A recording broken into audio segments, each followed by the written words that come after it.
আমার সবটুকু বিশ্বাস যে দিয়েছে ভেঙে, তাকে কৃতজ্ঞতা জানাই।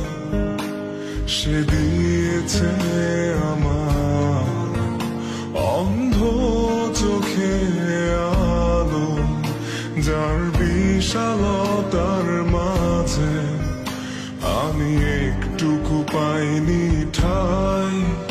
তাকে কৃতজ্ঞতা জানাই, সে যে দিয়েছে আমায় মহাশূন্যে আশ্রয়। আমার সব অপূর্ণতাই যেন হয় আমার শূন্য পথের প্রতি শ্রেয়তম আশীর্বাদ।